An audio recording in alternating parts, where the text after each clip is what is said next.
Hi, this is just a quick overview of the components under the bonnet of a Mercedes A-Class 2005 petrol.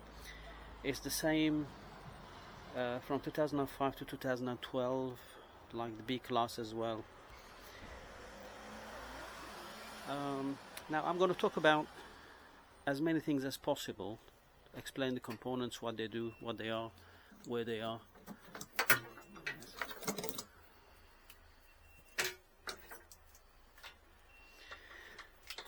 Actually, to get to this point it took me about half an hour.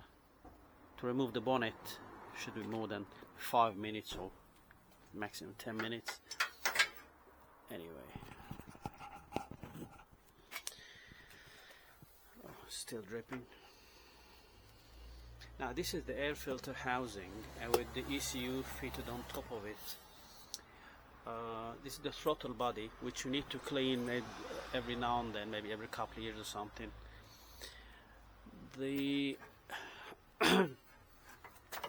So all these cables, obviously I get them out of the way. Now this is the temperature sensor, for the ambient temperature sensor. This is for the fog light, left side. This is for the headlight.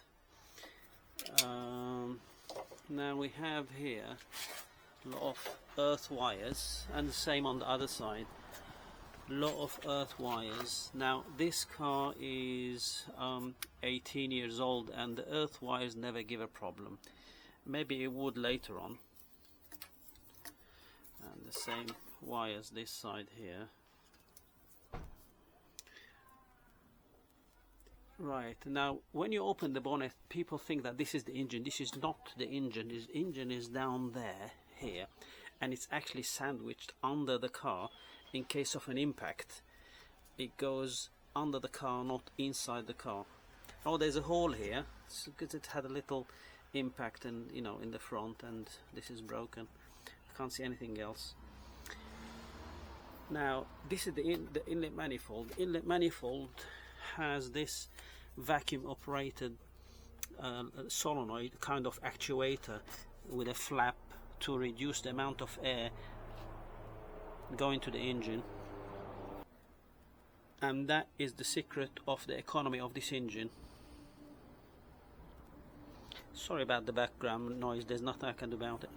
This is the inlet manifold pressure sensor.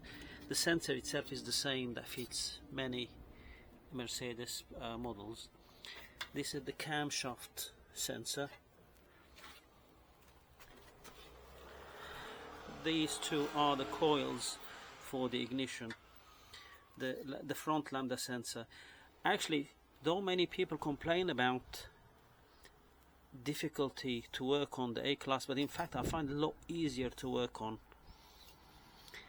Now this is the steering rack, and it has a heat shield. The heat shield is fitted on the petrol models only because the exhaust manifold gets very hot, a lot hotter than diesel models. The engine mounts, when they get old, these rubbers, they start cracking, and I'm sure I made a video about a broken engine mount if you see my other videos. Now these HT leads, they're actually very good quality, and I always recommend replacing them with genuine Mercedes because the aftermarket is not as good.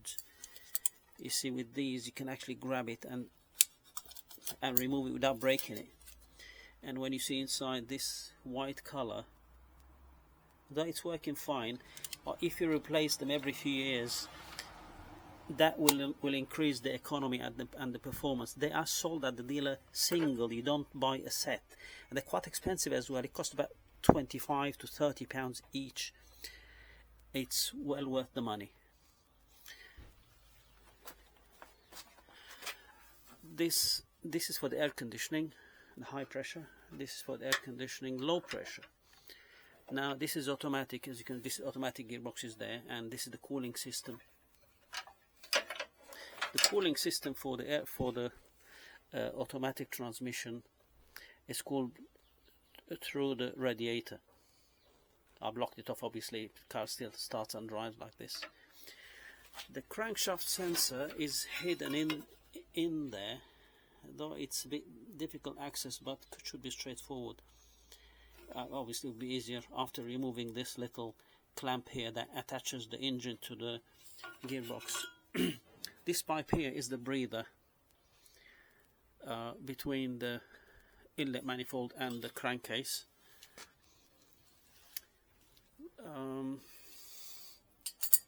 Now this is the ABS. As you can see, there was some kind of leak from the windscreen washer bottle that fits on top here. Let's get that out of the way.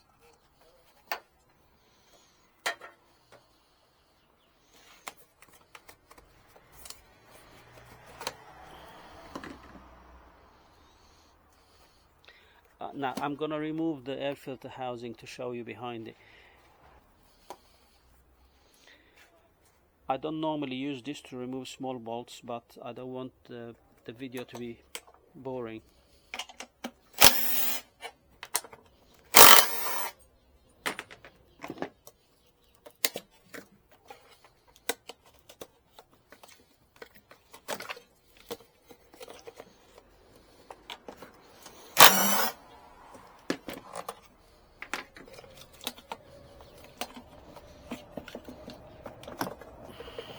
There you go.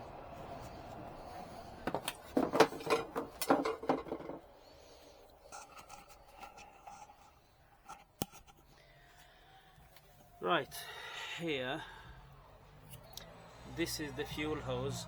Sometimes if you smell petrol, replace this hose. I've done quite a few of them. As you can see, the throttle body could do with a cleanup. The injectors are easy access through here. You don't need to dismantle a lot of things to get to them. This is the thermostat. Now, the thermostat, if you remove this joint here out of the way, it's easy access. You can replace the thermostat without a drama. Now the tricky bit with the thermostat, see this pipe here? Now this pipe is for to drain the rainwater that is collected at the bottom of the pollen filter housing. Now if it gets blocked, the water ends up inside the car in the fuse box, so you need to clean it every now and then. But the result of the location here, that it keeps dripping onto the thermostat housing bolts, and also on behind it is the starter motor. Now let me get a thermostat and show you what it looks like. This is what the thermostat looks like, and the bolts on the back here, I think this one or that one, they sometimes seize and they're impossible to remove. Now we need to be very careful. If they're seized, just leave them alone, don't replace it. If it breaks, you'll have nightmares. Right, now this is the power steering pump. The power steering in this model is pure electric, there's no hydraulics, and I like the design of this power steering because it does work when the engine is not running. Just put the ignition on, and the moment the car starts moving and the speed sensors in the wheel sense that the car is moving, the power steering starts working.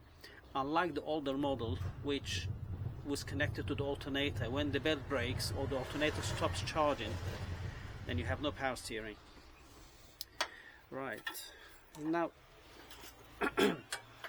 yeah, this goes to the radiator, this to the cooling fan, this one, it goes to air conditioning pressure sensor, horns, and bonnet lock sensor. Right, what else? If you notice, the car is quite low actually. If you look there, it's quite low to the ground, there's no much clearance, and that's because the shock absorbers here, they're quite old, and when they get old the whole car goes down. and after replacing shock absorbers the car goes up a little bit. And I always recommend replacing the springs as well. It gives it a new life, believe it or not. Right, what else? Yes, there's another earth wire here. So far these earth wires don't give any problems.